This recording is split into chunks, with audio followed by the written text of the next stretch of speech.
Bonjour, bonjour. Voilà, je suis ravie de vous retrouver parce qu'on va continuer notre album Engine of the Future de Ciao Bella et dans le cadre de la boutique et les kits de Corinne. Donc on arrive sur notre bloc numéro 3 à la page numéro 6.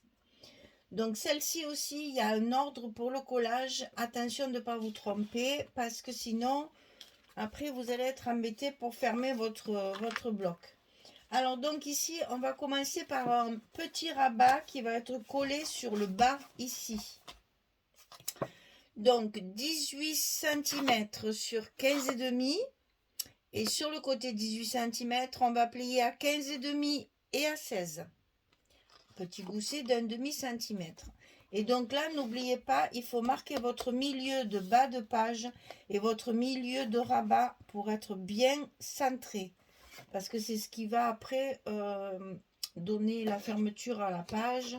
Et puis, il faut qu'on voit de chaque côté. Enfin bref, j'ai calculé pour que ce soit bien au milieu et qu'on puisse travailler. Parce que je travaille avec ce papier, je l'adore. J'ai adoré cette page. Mais vraiment, vraiment, vraiment. Énormément. Donc là, je l'ai mise en valeur. Et donc, c'est pour ça que je voulais à tout prix qu'on la voit bien. Alors, donc, on va commencer par coller donc ce petit rabat sur le bas de notre bloc, bien au centre. Donc, contrairement à d'habitude, on va commencer par le milieu. Et j'aime pas trop ça. Parce qu'en général, j'ai de la chance. J'essaie de rester bien droit. Parce que des fois, c'est là que ça se met de travers. Eh ben non. C'est parfait. Et ça, je l'enlève de suite. Parce qu'une fois que j'aurai collé le papier, ça sera trop tard. Voilà.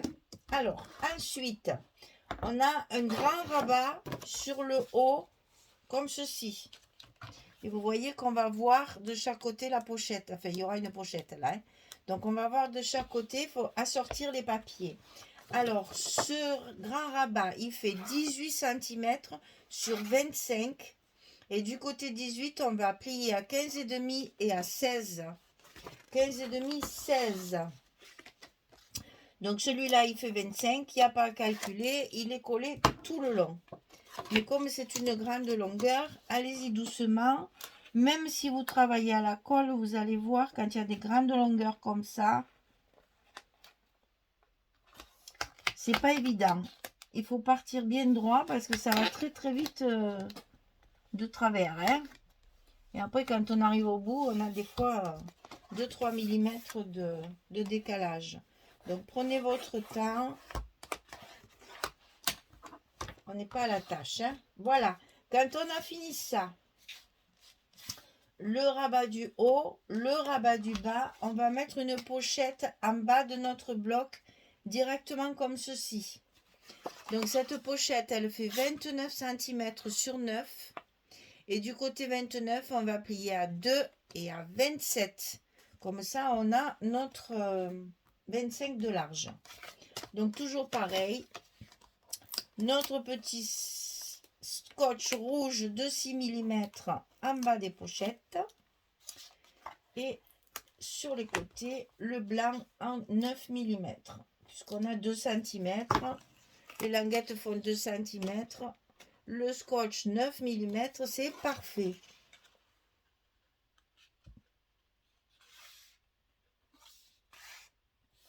Là aussi, faites bien attention qu'elle soit bien collée en bas. Et donc, elle va cacher la languette ici de notre rabat du bas.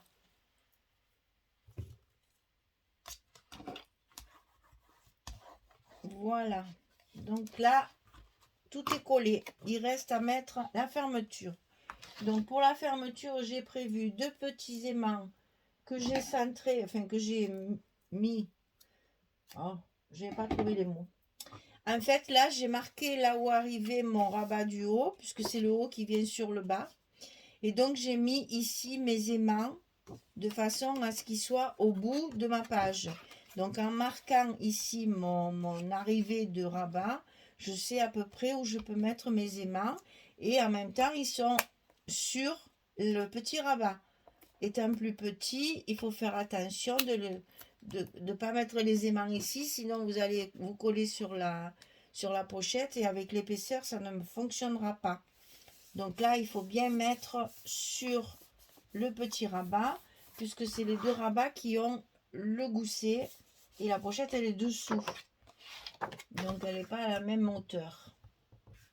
Et donc, il faut que ce soit bien collé sur le petit rabat du bas. Voilà. Donc ici, j'ai prévu, alors je vous montre de suite, parce que j'ai préparé justement pour vous faire voir. Quand on a des chutes de papier comme ça et que un bon morceau mais qui ne fait pas la largeur, donc toujours pareil, je rajoute ça. Donc je vais coller ça parce que c'est pour la suite, ça vous le savez depuis que je vous le dis. Mais j'ai préparé le petit stop aussi pour vous montrer que quand on a des grands espaces comme ça de papier, il est inutile de faire des espaces photos partout et de mettre du papier craft de partout, parce que je trouve que quand il y a trop d'espace photo là, il y a des personnes qui mettent toujours les espaces photos en blanc, et donc quand elles ouvrent, en fait on voit que ça, et il n'y a que des petits bouts de papier, des petits bouts de papier de partout. Non, moi j'aime que le papier soit mis en valeur, donc j'utilise mon papier au maximum. Donc ici je vais mettre mon papier, mais je sais qu'ici je vais avoir la place de faire un joli emplacement photo. Donc je me sers, ben là en l'occurrence de la collection A4.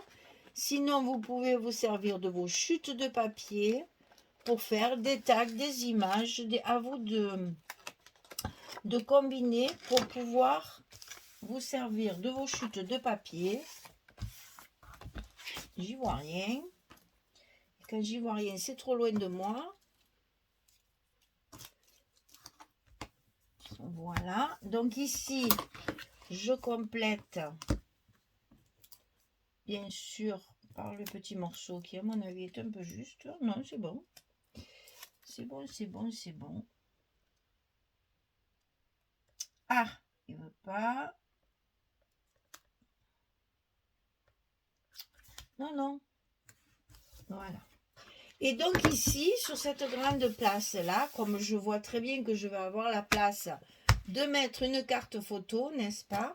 Puisque mon papier est assez grand, je vais pouvoir faire ça. Donc voilà ce que j'ai fait. Alors là, c'est 3 cartes que j'ai découpées dans la collection A4. Et j'aime pas quand c'est trop rectiligne. Donc je les mate, hein, tout est maté. Hein. Donc je mate une carte après l'autre, c'est long, je sais. Je sais, il y en a qui me disent vous avez de la patience. Moi, j'ai pas le temps de faire ça. C'est un choix. Donc moi, j'aime bien les jolies décorations. Alors, donc j'ai maté mes 3 photos, enfin mes 3 petites photos que j'ai prises sur ma collection A4 et je les mets de façon à faire un petit effet. Et donc ça va être collé comme ceci pour pouvoir y glisser, c'est ce que j'appelle les stops, pour pouvoir y glisser ma carte. Ça maintiendra ma carte en bas et sur les côtés ici, puisque j'ai scotché comme ça. Donc là, je mets ma carte en fait. Voilà. Je monte d'abord ça, je colle et je colle. Après, je glisse ma carte dedans, je la mets en place, de façon à ce qu'elle soit quand même presque centrée. Je tourne, je dessine ici au crayon, là où arrive ma carte. Et après, j'ai plus qu'à mettre mon scotch ou ma colle sur le reste. Et après, comme ça, je peux le coller tranquillement.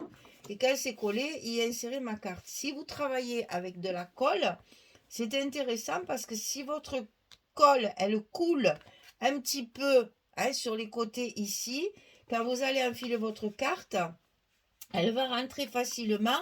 Si vous la mettez avant de coller, elle va être collée, vous ne pourrez plus la sortir.